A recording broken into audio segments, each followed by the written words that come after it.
Me apresentando inicialmente, eu trabalho já há alguns anos com tecnologia e inovação. Apesar de ser engenheiro de formação, nunca fui engenheiro de verdade, então sempre acabei atuando em algumas outras áreas. Hoje eu sou principalmente CTO da Serafim. A Serafim é uma fintech que está aí completando um pouco mais de 10 anos. A gente se tornou referência no mercado de planejamento financeiro pessoal. E hoje nós somos uma plataforma de tecnologia para profissionais do mercado financeiro. Então, a gente tem hoje muito orgulho de ser uma das principais empresas nesse setor. Em paralelo à Serafim, eu tive a oportunidade em 2017 de me tornar sócio de uma empresa de inteligência artificial para a área médica. E naquela época a gente ainda não tinha algumas facilidades das inteligências artificiais atuais, a gente teve que desenvolver algumas coisas diretamente. Mas é uma empresa que faz análise de imagens térmicas, portanto aquelas imagens que nós capturamos com câmeras infravermelho, e a inteligência artificial facilita um processo de avaliação diagnóstica de uma série de patologias baseadas nessas imagens. E eu acho que essa empresa, que é a Thermofy, ela é uma boa representação de como a inteligência artificial ela é um ótimo instrumento para nos alavancar profissionalmente. Então, o que um médico até então, que precisava ter uma especialização de 2 anos, precisava de uma câmera que custava ali os seus 100, 200 mil reais e gastava 2 horas para executar um diagnóstico termográfico, hoje ele faz isso com pouco mais de 2 minutos. Ele não precisa ser um ultra especialista, porque a tecnologia o assiste nisso, e ele consegue usar uma câmera que pluga no iPhone e custa $400. Então, a IA ela é um instrumento para esse tipo de alavancagem. Em paralelo a isso, o próprio fato de eu estar muito envolvido com pesquisa de IA por conta da Thermofy, isso acabou me levando a estar próximo de algumas pessoas nessa área de pesquisa e desenvolvimento sobre modelos de inteligência artificial, e no final de 2022 eu participei de um processo para me juntar ao grupo de pesquisa, né, o Research Group da OpenAI. Então, a OpenAI, todo mundo sabe, é a empresa que está por trás do ChatGPT. Então, me tornei o primeiro brasileiro a me juntar a esse time, muito com o objetivo de a própria empresa, a OpenAI, talvez algumas pessoas não saibam, mas originalmente ela é uma empresa de pesquisa, desenvolvimento de modelos. E eu sempre gostei muito dessa temática e, portanto, ao longo desses últimos anos também tenho atuado como professor de algumas plataformas. Então, cursos de graduação, pós-graduação, cursos livres, plataforma Adapta, escola do metaverso, enfim. Mas sempre com esse objetivo de entender a inteligência artificial não como uma tecnologia abstrata. Que até então a gente via muito a IA como algo abstrato. Eu mesmo não sabia definir exatamente o que é IA. Mas hoje a gente consegue entender ela muito mais no nosso dia a dia, principalmente de negócios, nosso dia a dia profissional. Então é isso que eu tenho feito, tenho tentado aproximar as empresas, os empreendedores, os negócios dessa tecnologia, e é um pouco disso que a gente vai falar hoje. Bom, eu comentei no início, né, que hoje a gente fala de inteligência artificial até no Uber e na fila do mercado, então realmente a gente está passando por esse momento hype, né, assim, esse momento de todo mundo estar falando sobre o tema, isso é bom, e de uma certa forma isso é um fenômeno, né? Esse fenômeno ele tem algumas explicações, existem algumas justificativas pela qual nós estamos passando por tudo isso. Então, se a gente for olhar para trás, né, um pouquinho de aula de história aqui rapidamente, a inteligência artificial, apesar de parecer um tema super contemporâneo, de fato pelo menos a democratização disso, mas na verdade é uma temática do ponto de vista de tecnologia e desenvolvimento que já corre aí pelo menos há 5, 6 décadas. Lá atrás, né, quando o pai da computação, né, o Alan Turing, ele foi um dos primeiros a entender, ou pelo menos a enquadrar esse comportamento das máquinas de reproduzir algo humano. Então, eu acho que essa é uma das melhores definições de IA realmente, é a gente entender que quando a máquina ela é capaz de reproduzir algo que um ser humano faz, essa é uma inteligência artificial. Ela está sendo capaz de reproduzir, seja alguma atividade cognitiva, alguma atividade processual, alguma atividade de análise. Portanto, essa é talvez a definição mais generalista do que é IA. E desde então a gente vem aprimorando não só as aplicações, mas principalmente a infraestrutura que entrega tudo isso. Então vocês vão ver que nessa linha do tempo, as datas elas começam a acelerar, principalmente em decorrência do avanço da própria computação. Então, se eu trouxesse aqui a evolução computacional que ocorreu ao longo das décadas, essas curvas são muito semelhantes, por óbvio. Só que eu falo que se essa linha do tempo ela representasse uma série do Netflix, se a gente estivesse assistindo aqui uma série do Netflix, eu acho que os episódios mais recentes são os melhores. Né? Realmente a temporada ficou boa agora do final para cá, porque foi quando a gente começou a acelerar tudo isso e a gente começou a ver produtos de IA. Isso começou, né, essa coisa ficou quente de 2017 para cá. Então, sem entrar muito na questão técnica, mas em 2017 foi o momento em que o mundo de tecnologia pôde ver um artigo científico que então foi publicado pelo grupo de pesquisas do Google, em que eles inauguraram uma nova forma de que nós podíamos treinar as máquinas. Então, esse método, essa arquitetura transformativa, e transformativa, o T de transformativa é o que está presente no ChatGPT, está aí a importância. Basicamente, é uma forma mais eficiente com que as máquinas compreendem conhecimento. Uma forma mais eficiente que elas têm de serem alimentadas por nosso conteúdo, a nossa inteligência, e, portanto, reproduzirem isso. Eu falo que inteligência artificial, apesar do nome, ela não é de fato inteligente. Ela é uma boa reprodutora de inteligência. Ela reproduz a nossa inteligência. Então, isso começou em 2017. OpenAI nasceu logo em seguida. E a gente começou a ver as aplicações disso, principalmente em modelos que reproduzem linguagem escrita. Então, o ChatGPT que nós conhecemos atualmente, ele é um modelo de linguagem. Ele é muito habilidoso em construir estrutura de texto. E esses LLMs, como a gente chama, os grandes modelos de linguagem, eles foram evoluindo. A gente teve aí o GPT-1, o GPT-2 e, finalmente, o GPT-3 em 2022. Então, em 2022, o mundo viu pela primeira vez uma arquitetura de linguagem, portanto, uma IA que era capaz de conversar conosco. A gente podia mandar uma pergunta, ela devolvia, essa conversa seguia de forma fluida, natural, orgânica, aparentemente inteligente. Foi a primeira vez que a gente viu isso funcionar de uma forma muito eficiente. E dali a gente viu nascer em novembro de 22 o ChatGPT. Então, por isso que eu falo que o ChatGPT ele foi um divisor de águas.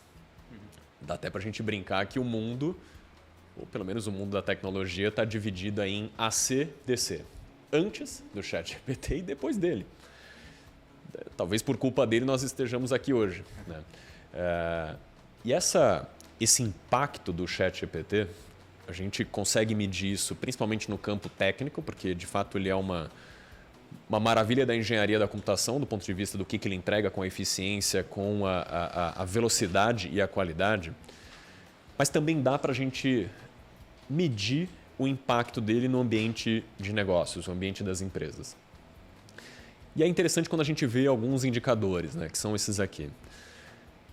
Quando eu olho as empresas presentes no Fortune 500, que é aquela lista das 500 maiores empresas listadas de capital aberto nos Estados Unidos, a gente está falando de grandes corporações. Quando eu pego esse grupo das grandes corporações e eu vejo que hoje 80% delas, na verdade essa estatística está até um pouquinho desatualizada, esse número é um pouquinho maior, mas a grande maioria já é usuária de uma ferramenta como o ChatGPT de forma institucional.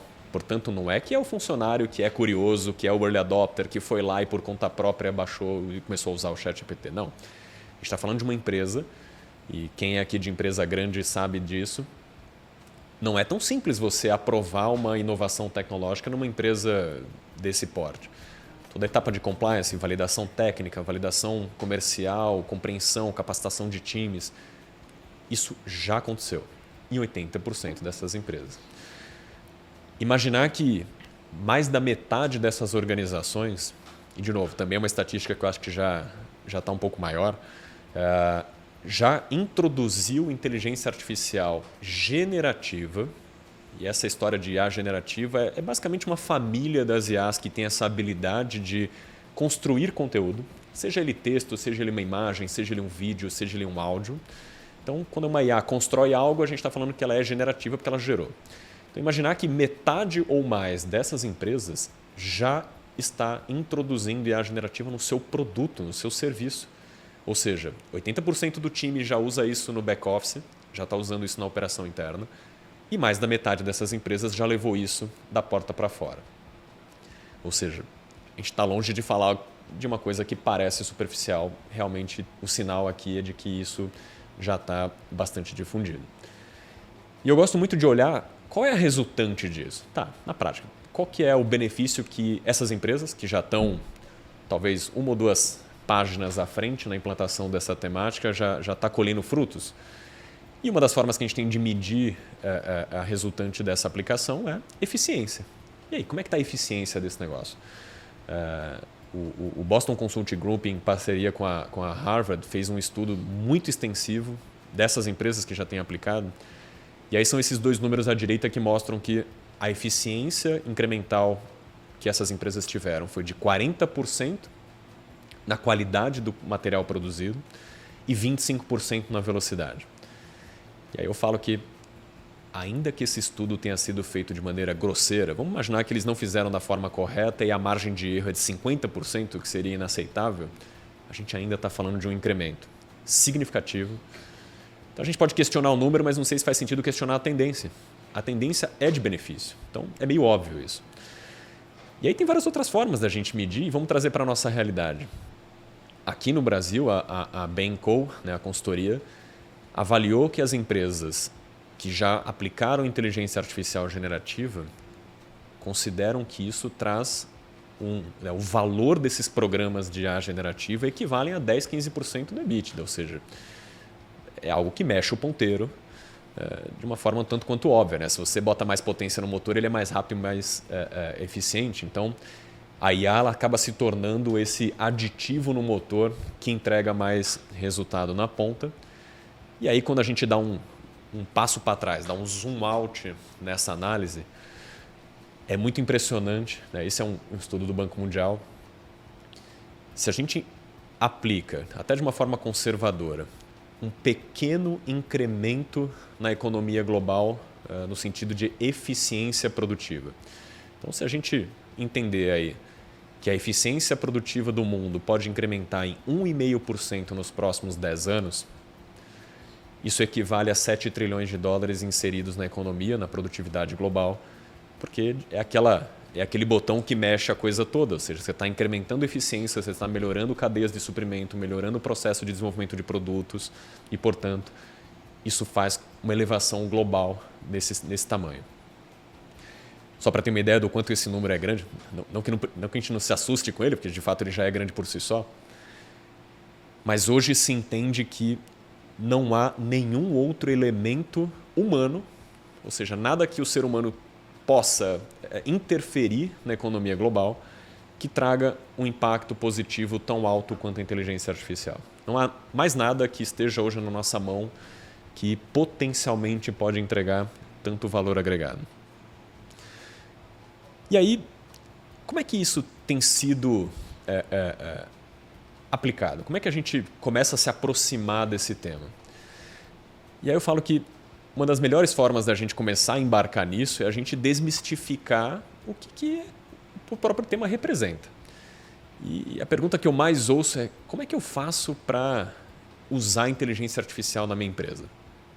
E aí eu costumo dar a resposta assim: você não vai utilizar a inteligência artificial. Pelo menos não diretamente. A inteligência artificial ela é uma tecnologia que a gente chama de estrutural. O próprio nome da apresentação é isso. Ela é um alicerce para a construção de uma série de coisas. Portanto, a gente não vai usá-la diretamente, a gente vai usar as derivadas dela. E é muito fácil a gente entender isso quando a gente compara com outras tecnologias estruturais. Por exemplo, energia elétrica. A gente não usa energia elétrica diretamente, né? Por mais maluco que isso pareça. Eu tenho certeza que ninguém aqui vai na tomada, pega um punhado de elétrons e leva de um lado para outro. Não é assim que a gente usa uma tecnologia estrutural, não diretamente. A gente usa a iluminação, a gente usa eletrodomésticos, a gente usa máquinas que se usufruem, né? Que se beneficiam dessa tecnologia estrutural. A mesma coisa, a internet. A gente não usa a internet diretamente, a gente usa aplicativos, softwares, plataformas, sites. Então essa é uma forma simplista, mas interessante da gente encarar a inteligência artificial. A gente não vai usá-la diretamente. Vamos sair do nível abstrato. A gente vai usar as ferramentas construídas a partir dela. E é isso que explica o tal fenômeno, porque o que nos fez acelerar toda essa temática, o que fez com que as empresas agora estejam adotando isso em escala e o motivo pela qual todo mundo se fala nisso, é porque esse ecossistema de produtos e ferramentas construídas com IA, ele saiu de basicamente zero, até pouco tempo atrás, para um ecossistema que só nos últimos 12 meses incorporou mais de 14 mil ferramentas de IA. ChatGPT, Gemini, Copilot, Anthropic e mais outras tantas milhares. Então, eu falo que hoje o maior desafio de IA que eu tenho é tentar achar uma empresa que não se beneficia de IA ou que não tem uma oportunidade de uso. Não consegui ainda resolver esse problema, não consegui encontrar ainda uma empresa, um negócio, um processo que não consiga ou não tenha algum espaço para a gente usar as tais ferramentas de IA. Basicamente, se o seu negócio envolve pessoas, o que incorpora 100% dos negócios no mundo, né? Seja o seu cliente ou o seu colaborador, você vai ter alguma oportunidade de uso para isso. E aí, como é que a gente mergulha nesse negócio? Né? Obviamente, não é uma coisa que a gente deseja fazer do dia para a noite. Ninguém quer transformar o seu negócio do dia para a noite, até porque não é assim que se faz da maneira mais segura. Então, se a gente fosse desenhar aqui uma escada, um processo progressivo de uso da IA, eu gosto de comparar isso, fazer uma analogia com a aviação, com o setor, né, o que acontece dentro de um avião. E dentro de um avião, acho que é uma analogia interessante porque a gente tem alguns personagens dentro de uma aeronave. A gente tem o primeiro deles, que é o passageiro. Então, o passageiro ele é uma boa representação do primeiro nível de como nós podemos incorporar IA nos nossos negócios. Porque o passageiro no avião, o que ele faz? Nada. Ele está ali só para assistir o voo. Ele está ali só para dar feedback de como foi aquela experiência. Ele não está na cabine de comando, ele está lá atrás. Portanto, ele é um mero observador. Não depende do passageiro o avião decolar ou pousar. E essa é, de fato, uma forma como a gente pode começar a incorporar a inteligência artificial no negócio. Ela é um mero passageiro, um mero observador de processos. Ela não interfere, ela não atua, ela não toma decisões, mas ela está ali para te dar feedbacks, para te dar um acompanhamento do que está acontecendo. Mas ela ainda não põe a mão na massa. O segundo nível que a gente pode evoluir já é um outro personagem dentro do avião, que é o copiloto. Aí a coisa já mudou um pouquinho, né? O copiloto está lá na cabine, ele interfere no voo. Portanto, a gente já começa a ter, no caso da IA, eu já começo a ter oportunidades de ter a IA como um copiloto, onde ela vai me ajudar a tomar decisões, porque ela está ali interpretando dados que talvez eu não esteja olhando. Esse é o papel do copiloto, né? Ele está ali muitas vezes para dar suporte ao comandante na tomada de decisão. Ele está ali para executar funções acessórias ao voo, mas ele é parte do voo. Ele está ali integralmente já participando ativamente de um processo. Então esse já é um nível um pouco mais avançado desse uso. E aí a gente tem um terceiro personagem no avião, que é o piloto automático.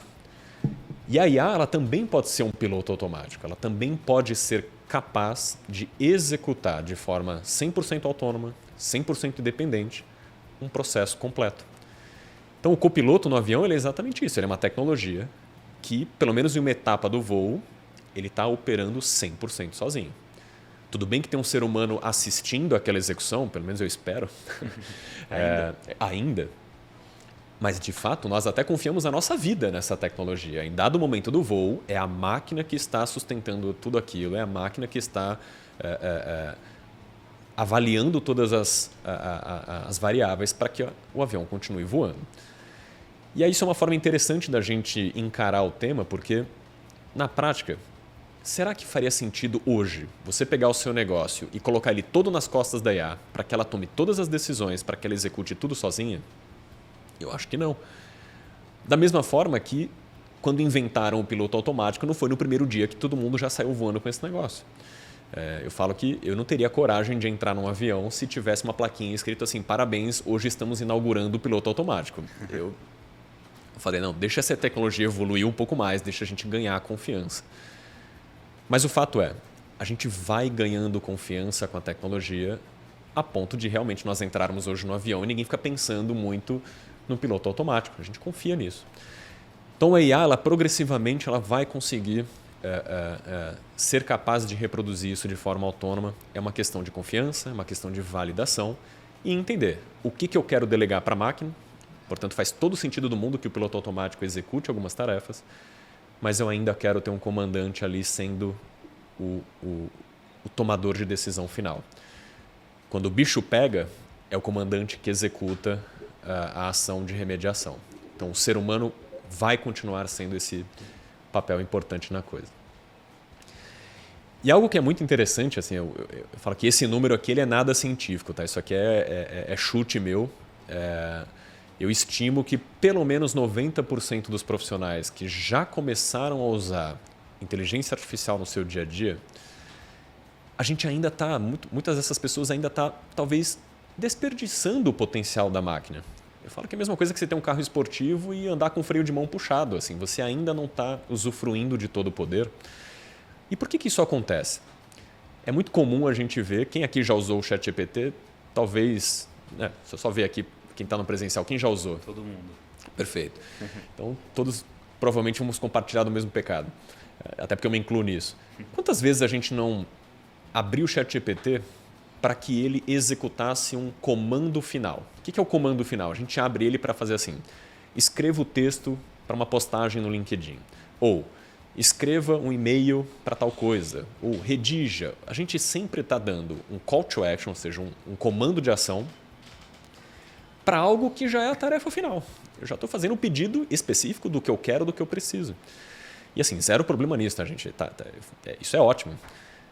Mas pensa tudo o que aconteceu antes dessa execução surgir, dessa demanda nascer. Eu falo que a gente teve uma esteira criativa que culminou naquela execução. Vamos pegar o exemplo mais simples, né? Se eu tiver que fazer uma postagem no LinkedIn da minha empresa, essa postagem ela é o fruto de uma estratégia, de algo que foi discutido pelos times, que tinha alguma motivação, seja para captar mais leads, seja para criar posicionamento da marca, enfim. Você teve algo que precedeu aquela execução. Só que aí a gente está deixando de usar uma ferramenta ultra capacitada para toda essa esteira. Então essa é uma primeira observação importante, o quanto que a gente já poderia trazer o ChatGPT para toda essa esteira de mapeamento, de ideação, de validação, de planejamento, de brainstorming, de acompanhamento de tudo o que acontece. E aí sim, lá no final, eu executo. Eu brinco que se o ChatGPT ele fosse uma pessoa, pensa que esse cara, o ChatGPT, ele basicamente consumiu todo o conteúdo escrito da internet.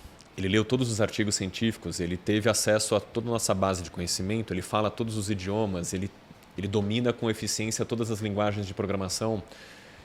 Ele tem uma ótima memória, um ótimo raciocínio lógico, ele é bom em cálculo. Cara, se esse cara fosse uma pessoa, que eu quero ter ele na minha equipe e eu quero que ele esteja em todas as reuniões, eu quero que ele esteja em todos os processos. É um cara ultra eficiente. Então, essa é um pouco a nossa mentalidade que a gente precisa ter com o IA. Ela é um ótimo integrante da nossa equipe, porque ele tem diversas habilidades.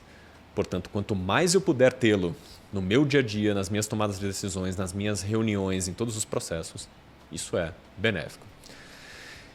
E olha como isso, quando a gente entra na realidade das empresas, como é que isso já está acontecendo. Essa pesquisa, né, da Andreessen, eles avaliaram empresas que já estão utilizando IA generativa, portanto, são aquelas lá que já estão com isso embarcado. Mas onde que isso está sendo usado de fato? Em quais áreas, em quais atividades internas? Então, só para vocês entenderem o que está no gráfico, o que está mais à esquerda são as atividades que são voltadas para fora. Portanto, é aquilo que você faz da porta para fora, seja do ponto de vista de relacionamento, de atendimento, de suporte a cliente. Quanto mais à direita, são as atividades mais internas. Portanto, atividades de back-office, atividades de análise de informações, sumarização de textos, gestão de informações proprietárias. E aí a estatística aqui é meio clara, né? Assim, tem muito mais aplicações, ou até mesmo as empresas estão mais propensas a fazer aplicações voltadas para dentro. E é normal, porque é aquilo que eu falei da escadinha de incorporação. A gente começa fazendo isso para atividades que podem ser acompanhadas, que vão ser assistidas para depois ser automatizadas. Tudo que envolve automatização, relacionamento, a gente ainda está evoluindo. Mas quando a gente olha para dentro, nossas atividades do dia a dia, principalmente atividade de escritório que eu falo, né? Se você trabalha na frente do computador, ali tem um monte de coisa que a IA poderia te ajudar. E aí é interessante quando a gente olha, né, fazer aqui um corte, a penúltima barra da maior para menor, que é o que está em 60%, ela é uma aplicação muito específica, muito interessante, que é de gestão de conhecimento. A gestão de conhecimento ela é aquela história de o quanto que dos seus processos, da sua propriedade intelectual, da sua documentação, seja de produto ou de serviço, ou seja, tudo aquilo que resume quem você é como empresa, essa sua IP, sua propriedade intelectual. Se você é uma consultoria, se você é uma empresa de serviços, uma empresa de varejo, não importa, certamente você tem muita informação no seu negócio. Quantos documentos, PDFs a sua empresa tem? Pega o computador de todo mundo e tenta puxar os documentos que todo mundo possui. É muita coisa. Então, quando você é capaz de consolidar toda essa informação que representa o seu negócio, que representa a sua metodologia, seu produto, o seu know-how, a IA ela se torna um ótimo instrumento para você capturar tudo isso. A gente está vivendo uma era agora onde essa informação que antes estava pulverizada, pouco estruturada, pouco acessada, ela agora vai virar algo que você conversa com ela. Isso tem muito a ver com algo que a gente tem chamado de multimodalidade. A multimodalidade é essa história de você interagir com a IA não somente digitando, como a gente está acostumado com o ChatGPT. A gente está cada vez mais evoluindo isso. A gente vai poder agora usar o nosso melhor canal de comunicação, que é a voz. O modelo de linguagem, que é a definição que eu comentei no início, os LLMs, a gente pensa em linguagem por texto porque foi assim que nós fomos apresentados ao produto. Mas linguagem também funciona do ponto de vista falado. E funciona até muito melhor. A gente aprende primeiro a falar para depois escrever. A fala ela é um canal de comunicação que reproduz entonação, velocidade, emoção. A gente corresponde melhor à voz. É muito mais ágil. Então, se eu tiver que digitar um texto aqui, ninguém ganha de mim falando, digitando. Não tem como.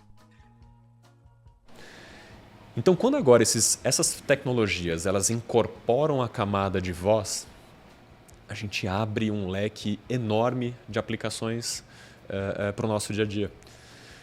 Quem assistiu o evento da OpenAI da semana passada, em que eles anunciaram a nova, né, porque isso já existe, você já consegue falar hoje com o ChatGPT de uma forma muito eficiente, mas quem assistiu o vídeo de lançamento dessa nova versão do modelo de voz, eu falo que aquilo já não é nem mais mágico, virou assustador.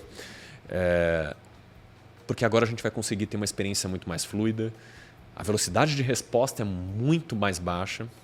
Só para efeito de curiosidade, eles conseguiram diminuir a latência, ou seja, o tempo que você fala com ele e ele responde, que antes parecia um walkie-talkie. Você falava, 5 segundos depois vinha a resposta.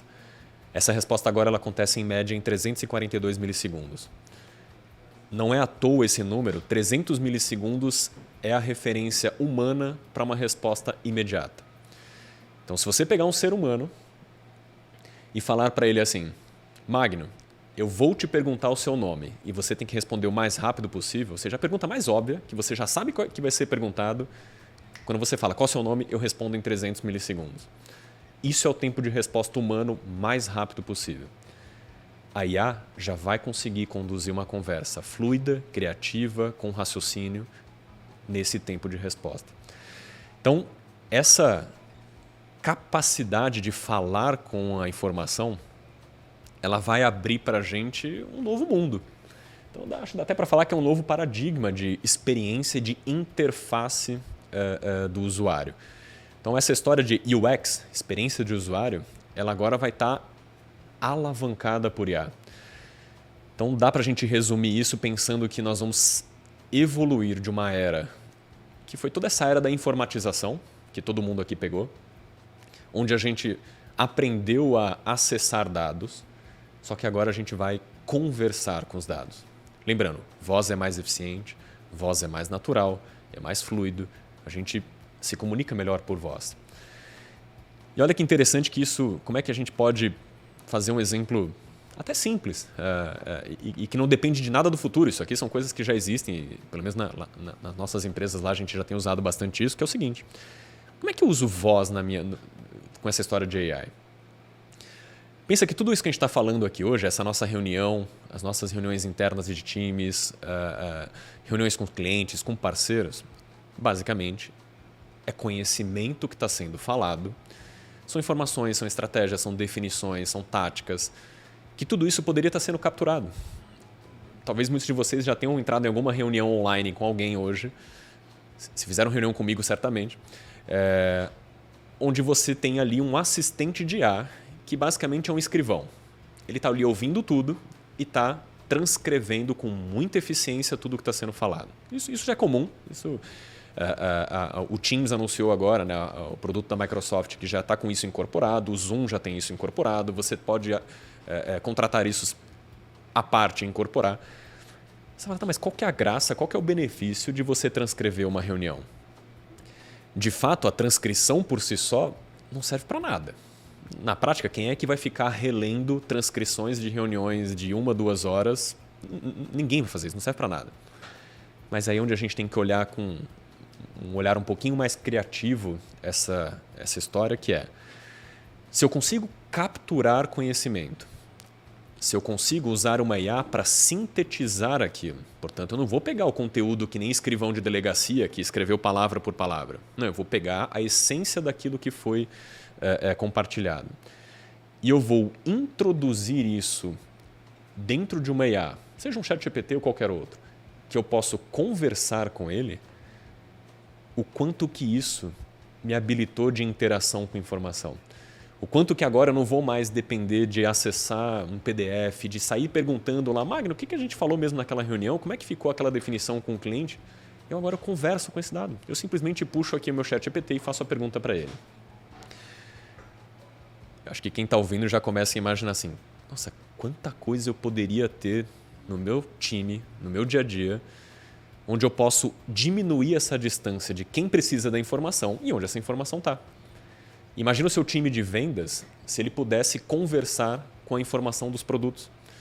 Se eles pudessem ser treinados, inclusive, para uma reunião de vendas, eles pudessem fazer um roleplay, uma simulação de reunião, antes mesmo de ter a primeira reunião com o cliente. O quanto isso facilita onboarding, o quanto isso facilita ou aprimora engajamento, o quanto que isso te deixa mais preparado. De novo, fazendo exemplo com a aviação, o cara não se torna comandante de avião sem ter passado sei lá quantas horas num simulador. Imagina que legal a gente agora ter simuladores, só que para o ambiente de negócios. Você treinar o seu pitch de vendas, você calibrar a sua abordagem comercial, você testar argumentos de defesa de produto. Olha quanto isso a IA te permite, conversando com ela. Para aprendizado, para acesso à informação, para onboarding, para infinitas coisas. Portanto, eu falo que a gente está cada vez mais indo para um modelo profissional, que é a história do Robocop. Acho que todo mundo lembra do filme, né? O que era o Robocop, né?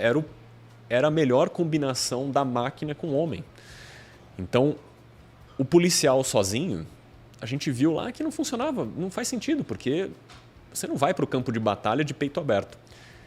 Você precisa ter o ser humano como o avaliador, aquele que tem empatia, que tem senso crítico, que faz o julgamento correto. Só que ele também não vai de peito aberto, ele precisa ter a máquina que dá força, que dá potência, que é incansável, que é precisa. Então, essa combinação, eu acho que é uma boa representação de como a gente pode ter isso no nosso dia a dia. Então, uma forma simples que eu falo que é receitinha de bolo, né? Coisa de fácil para a gente começar a identificar oportunidades de uso, infelizmente, os nossos processos profissionais, as nossas atividades, elas não vêm com uma etiqueta dizendo assim, aqui você pode usar IA. E não é tão óbvio assim. Então, como é que a gente identifica essas oportunidades de uso? E regrinha de bolsa. Se a IA ela é muito boa em reproduzir algo, se ela é muito boa em automatizar processos, então vamos buscar processos que façam sentido ser automatizados. Portanto, presta atenção no seu trabalho, o que você fez ao longo de 1 ou 2 semanas. E aqui, vai anotando num caderninho, faz algum tipo de controle, ou na cabeça mesmo. Se algo ocorreu 2 ou mais vezes, portanto, já teve uma recorrência alta, vale a pena usar IA. Se você sente que tem um potencial ganho de eficiência de pelo menos 30%, 40%, não importa quantos por cento, mas você sente que é uma atividade que está hoje subeficiente, que você poderia dar uma turbinada, use IA. E principalmente se você tiver um bloqueio de criação. Sabe aquela hora que você... Caramba, eu não sei o que escrever nesse relatório, eu não sei o que colocar nessa proposta, eu estou em dúvida, eu não tenho certeza se isso aqui faz sentido, meio que me deu um branco. Tá ali, chama aquele cara que é bom em tudo, que é o ChatGPT, ele é muito eficiente nessa coisa. Bom, é interessante a gente pensar que tudo isso, né, que eu estou falando aqui de aplicações, são aquela história de é uma inteligência artificial que reproduz a nossa inteligência, só que ela já faz isso muito bem. E a gente vai precisar ganhar confiança nela para poder entender se vale a pena colocar esse cara na equipe para ajudar. E eu tenho certeza que acho que muitos de vocês já viram algumas dessas notícias, né? Quando a gente vê que um ChatGPT passou na prova da OAB, que ele foi aprovado em concurso, que ele passou em provas complexas. Puxa, isso é interessante também, porque você pega alguém que é um advogado, por exemplo. A prova da OAB provavelmente é o maior esforço cognitivo que aquela pessoa passou na vida. É o principal desafio cognitivo daquele profissional. E a máquina já é capaz de fazer isso. Portanto, a gente já começa a ter alguma confiança de que esse tipo de tecnologia, que ainda não é perfeito, que ainda tem problemas, mas ele já supera a gente até em alguns benchmarks intelectuais. Portanto, a gente precisa, de uma certa forma, confiar em quem passou na OAB, em quem passou no vestibular. É claro que a gente não vai deixar ele correr sozinho. Para a gente avançar no tema, eu falo que tudo isso é muito legal, mas é claro que não vem a um preço gratuito. E o principal preço que se paga é o risco. E aí eu tenho essa frase de um filósofo importante que é o tio do Homem-Aranha, né? O tio Ben, ele fala isso, que os grandes poderes trazem grandes responsabilidades. E aí, na prática, é isso mesmo. Então, só para efeito de curiosidade aqui, o que o próprio fabricante da tecnologia está nos dizendo sobre os riscos do produto deles. Então, isso aqui é um resumo de como a própria OpenAI avalia os riscos daquilo que ela mesma constrói. Talvez não o ChatGPT que a gente tem hoje. Esse daí, pode ficar tranquilo, ele é inofensivo, não mata uma mosca. Mas será que o GPT-10, 20, 30 também vai ser tão inofensivo? Então, para efeito de curiosidade, a própria OpenAI ela avalia os riscos catastróficos, ou seja, aqueles que podem trazer consequências graves para a sociedade. Ela agrupa isso em 4 temas. Aqui só para efeito de a gente fazer um pouquinho de ficção científica. Principal risco, né, um dos principais, persuasão individualizada. A gente tem visto muito essa discussão de quanto que a IA já é capaz, e cada vez mais isso vai ser aprimorado, de persuadir indivíduos, grupos e até a sociedade como um todo. Portanto, eu consigo ter manipulação de qualquer pessoa de uma forma muito eficiente. Segundo ponto, do ponto de vista de cibersegurança, eu até brinco que se hoje quem estiver nos ouvindo está interessado em entrar na área de hacker, quem quiser hoje promover aí ataques contra empresas, quem quiser aí extorquir pessoas, parabéns, você está no melhor momento para entrar nessa carreira, porque a gente hoje tem ferramentas muito eficientes para ajudar em engenharia social, em construção de métodos de ataque. A IA ela é uma ótima parceira também para fazer coisas erradas. Não só no ponto de vista de cibersegurança, mas também em coisas que envolvem as ameaças QBRN, as ameaças químicas, biológicas, radiológicas, nucleares. Portanto, tudo aquilo que envolve engenharia de alto nível, que precisa ter desenvolvimentos complexos, a IA é uma forma de eu diminuir complexidade. Portanto, um agente mal intencionado poderia executar esse tipo de coisa de uma forma facilitada. E por fim, né, um desses riscos que é avaliado pela própria OpenAI, esse eu acredito que é o pior de todos, é o tal do ARA, a capacidade de uma IA. ARA significa adaptação e replicação autônoma. Então imagina se a IA, de novo, não o ChatGPT atual, mas talvez um daqui 10 gerações, se ela fosse construída de tal forma que ela mesma pode ajustar os seus problemas, ela mesma ajusta o seu código, ela mesma consegue acessar mais poder computacional se for necessário. Então é o ChatGPT falando, peraí, isso daqui que eu estou fazendo não é bom, deixa eu melhorar. Ou o servidor da Microsoft não está dando conta, deixa eu contratar o da Amazon, deixa eu contratar o do Google, eu vou ganhando mais capacidade, eu vou assumindo sistemas de infraestrutura, eu vou assumindo o controle de coisas que eu não deveria. É fácil imaginar que a gente perde o controle rápido e isso é muito problemático. Portanto, essa característica da IA de ser uma alavanca do humano, ela vem para o bem, mas o ser humano não é feito só de coisas boas, a gente também tem uma parte ruim conosco. Então, tudo aquilo que é ruim vai ser amplificado. Vieses, preconceitos, agentes nocivos, uso tóxico de tudo isso. Uma coisa interessante para a gente olhar, num outro prisma, é de que toda essa história da produtividade, da gente ampliar as nossas habilidades, ela não é só uma coisa de fazer o mesmo mais rápido. Eu falei muito de velocidade, né, no início. E isso acontece mesmo, você executa as coisas muito rapidamente. Hoje eu consigo fazer uma apresentação literalmente em 30 segundos. Tem ferramentas que constroem de ponta a ponta um PowerPoint com qualidade profissional em segundos. Só que a questão não é só velocidade, a gente está ampliando habilidades. Ou seja, eu consigo fazer hoje coisas que eu não teria as skills por fazer. Não é algo que eu simplesmente faço de forma devagar e agora é mais rápido. Eu nem saberia fazer. Só que quando a gente amplifica isso, essa é uma frase do Sam Altman, o CEO da OpenAI, de que talvez nos próximos anos nós estejamos vendo não só as empresas unicórnio, como o pessoal aqui da Bossa Invest está acostumado em estar dentro, a gente vai começar a ver pessoas unicórnio, ou seja, realmente indivíduos que viraram aquela história da banda de um homem só. Eu consigo multiplicar as minhas atividades, automatizar tantas coisas que talvez eu consiga criar negócios de alto impacto sozinho. Eu não sei o quanto disso ele está certo ou não, se vai ser em 10 anos ou em 50, mas de novo a gente pode questionar o número, mas talvez não a tendência. Para a gente avançar, eu gosto de trazer uma forma mais otimista da gente ver essas coisas todas. Aí talvez por vício do ofício, quanto mais eu estudo IA, eu digo que mais eu valorizo o ser humano. Eu acho que a gente está no nosso all-time high. Nós nunca estivemos tão valorizados como nós estamos agora. Porque se a gente está agora delegando para a máquina tudo que é operacional, tudo que é commodity, tudo aquilo que talvez não fizesse sentido eu mesmo fazer, eu começo a ser o comandante do avião. Eu estou ali para executar o que há de mais nobre dentro daquele processo.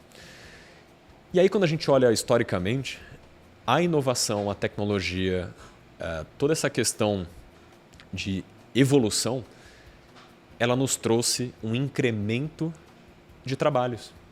Então é natural que agora que a gente está iniciando essa curva J, a gente ainda está mergulhando. Portanto, invariavelmente a gente vai ver, talvez nos próximos anos, muitos trabalhos vão deixar de existir, vão perder sentido, não vai ser mais custo efetivo você manter algumas atividades. Isso vai acontecer. Só que eu acho que isso é o mergulho que precede aí depois, né? Você primeiro submerge para depois emergir. E historicamente isso aconteceu. Então, nas últimas décadas a gente viu muito mais atividades profissionais sendo criadas em decorrência da inovação do que sendo exterminadas. E eu acho que essa história vai se repetir. Então, se a gente agora for brincar de futurologia, né? E aí onde a hora é mais arriscada, porque a gente começa a fazer aposta e as coisas podem ser diferentes. Mas eu falo que talvez uma boa forma da gente tentar prever o que vem pela frente é saber de onde estamos partindo, qual que é o nosso ponto de decolagem. Então vamos fazer um exercício muito rápido aqui, muito simples de como é que a gente já evoluiu, quanto a gente já evoluiu com a IA. tudo isso que eu falei até agora, esses modelos sofisticados e tal, o quanto que de fato eles já são o suprassumo dessa tecnologia ou não? E aí isso é um pouco difícil assim da gente mensurar, porque a inteligência artificial ela não é uma máquina como um carro que você sabe qual é mais rápido do que o outro simplesmente olhando o velocímetro. Você não tem um indicador tão direto, tão simples de avaliação. Mas uma das formas bastante interessantes da gente comparar, um dos indicadores é base de aprendizado. O que a máquina aprendeu, de uma certa forma, faz com que o resultado dela seja melhor ou pior. Esse é um dos ingredientes que faz com que ele seja mais eficiente. Portanto, vamos fazer aqui uma comparação muito simples. Isso aqui é até um ensaio que é uma iniciativa, é um trabalho feito pelo professor Ian LeCun, que é o head de pesquisa do grupo Meta. E ele fala muito isso, né? Vamos comparar um modelo super sofisticado como o GPT-3. Lembrando que esse foi o modelo presente no primeiro ChatGPT. Foi ele que assombrou o mundo. Ele foi treinado com o equivalente a 20 terabytes de tokens. Token é uma representação de conteúdo escrito, então isso é um volume gigantesco de dados. Só que se a gente for comparar ele com a melhor máquina de aprendizado que existe, quem que é? Uma criança. A criança é uma ótima máquina de aprendizado, ela aprende tudo, né? Então uma criança até os seus 4 anos, se nós pegarmos somente aquilo que ela foi treinada com base em input visual, portanto, só o que ela enxergou, a gente tem isso, se a gente for mensurar essa informação em bytes, e aí a neurociência quantifica isso por volta aí de 10 elevado a 6 bytes por segundo, é o que nossa câmera visual está captando, uma criança ela captou só nesses 4 anos, só do ponto de vista visual, um treinamento aí de 15 petabytes. Para facilitar a conta, a gente está falando que uma criança teve o equivalente a 750 vezes mais base de dados de treinamento do que o ChatGPT, o modelo mais sofisticado até então. Ou seja, o que a gente tem hoje de IA não dá nem para dizer que é um bebê, é um feto ainda, do ponto de vista de evolução da máquina. A gente está muito longe do potencial pleno de tudo isso. Portanto, para fechar, talvez eu já tenha estourado um pouquinho no meu tempo aqui, vou correr. O que a gente pode então tirar de insights? Dado que eu sei onde eu estou agora, que não é nem no começo da coisa, isso aqui mal começou a evoluir, ainda não supera nem uma criança de 4 anos com relação à base de treinamento, o que a gente vai ver daqui para frente? Eu acho que a gente tem um privilégio, que é de sermos contemporâneos de tudo isso que está acontecendo, da gente poder acessar a inteligência artificial de uma forma tão simples quanto a gente acessa o Google, um produto massificado, democrático, de uso universal. E é uma tecnologia estrutural, portanto, tudo isso que eu falei até agora, que é IA, é um alicerce, mas ele não é o único alicerce que está sendo construído e que está sendo maturado na sociedade. A gente tem o 5G, o 6G, a internet das coisas, blockchain, AR, VR. Olha quantas outras tecnologias estruturais estão sendo evoluídas nesse exato momento. Só que essas coisas não estão acontecendo em planetas diferentes. Está tudo acontecendo no nosso planeta ao mesmo tempo, no mesmo lugar. Portanto, o Peter Diamandis, né, o cara que está por trás da Singularity University, ele fala muito da convergência tecnológica, ou seja, essas coisas elas são simultâneas.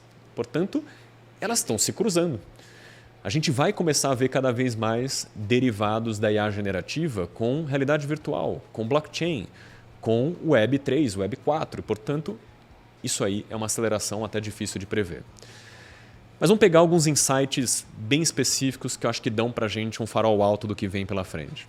Primeiro deles, IA generativa vai estar presente em todas as nossas interfaces digitais. Pega o celular de vocês e conta quantos aplicativos você tem no seu celular. Sei lá, 20, 30, 50, 100, não sei. Eu tenho pouquíssima ou nenhuma dúvida de que todos esses aplicativos, no intervalo curto de tempo, irão incorporar IA generativa, se é que já não estão incorporando e a gente nem percebeu.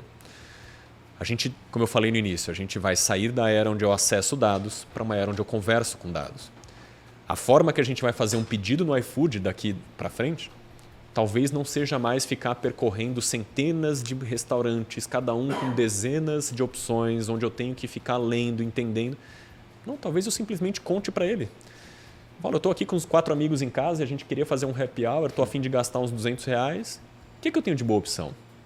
Isso é muito mais intuitivo, é muito mais natural. Experimenta acessar o extrato do seu banco e da sua corretora hoje.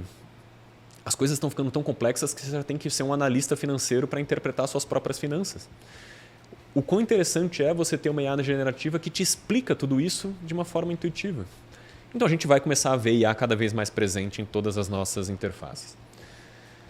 Outro aspecto importante é que se o alimento da IA são os dados, a IA morre de fome se ela não tiver informação. Esse alimento está ficando cada vez mais nobre. Isso aqui agora virou comida de ouro. E aí quando eu olho para a minha empresa, para o meu negócio, se eu já sou capaz, de uma forma muito simples, de incorporar as minhas informações, tudo aquilo que eu dei o exemplo da reunião online que você captura e insere, você consegue fazer isso em 5 minutos sem digitar uma linha de código? Essa facilidade de eu elevar os meus dados para uma camada de IA, isso vai começar a fazer com que aquele valor da propriedade intelectual, que até então era abstrato, era intangível, era até esquecido, isso agora virou tangível. É tão concreto isso que a gente vai começar a ver a quantificação de dados proprietários no valuation das empresas. Quanto terabytes de dados você tem alimentados na IA que representam um incremento de faturamento na sua empresa? O pessoal da Bossa Invest vai incorporar isso na due diligence deles já em breve, provavelmente. É fato, a gente vai começar a valorar propriedade intelectual inserida em IA, porque agora o que era abstrato é valor concreto. E por fim, a gente vai cada vez mais poder oferecer experiências, jornadas, serviços, produtos hiperpersonalizados. A história da hiperpersonalização é um degrau a mais da personalização, que é aquela história de você receber um e-mail dizendo assim: olá Magno, bom dia. Isso é personalizado, veio um e-mail com o meu nome. Eu tenho certeza que não teve alguém que escreveu na mão para cada uma das pessoas. Isso foi automatizado. A hiperpersonalização é uma camada acima disso. Portanto, nós já veremos em breve, isso não é ficção científica, isso já está em testes, um Instagram, por exemplo, que é uma rede social, mas que do ponto de vista de modelo de negócios ele é uma vitrine, ele é um local para anúncios. O que hoje é um anúncio que aparece de forma igual para todos nós, eu vejo um anúncio, você vê o mesmo anúncio, a mesma mensagem, a mesma comunicação, ele vai ser adaptado para cada pessoa. Portanto, o vídeo que você assistiu nos seus stories com um influenciador falando de um tênis, ele não vai ser igual para todo mundo. Aquele influenciador, aquela imagem, ela vai ser renderizada caso a caso, e aí eu vou ver o Shaquille O'Neal me falando de um tênis e ele vai falar o meu nome. Ele vai falar: hey Magno, check this out. Ele vai conseguir adaptar aquele conteúdo, porque isso é gerado artificialmente. Isso é hiperpersonalização da entrega. Não é só o meu nome vir no e-mail. O vídeo vai ser personalizado, o áudio vai ser personalizado. Isso vai ser adaptado caso a caso. Quanto disso a gente vai ver? Bastante coisa. Portanto, para a gente consolidar tudo isso, eu gosto muito dessa frase do professor Bostrom, professor de Oxford, que ele diz que a inteligência artificial ela é provavelmente a última invenção que a humanidade fará sozinha. Nada mais que a gente for criar daqui para frente, a gente vai fazer de peito aberto, de forma isolada enquanto humano. Não vai fazer sentido até. Sejam as coisas mais complexas, e aí a gente está falando de cura de doenças, as resoluções dos problemas geopolíticos, desafio climático, ou seja, as principais buchas que a gente tem para resolver enquanto humanidade, mas até as coisas mais simples, até as nossas coisas do dia a dia.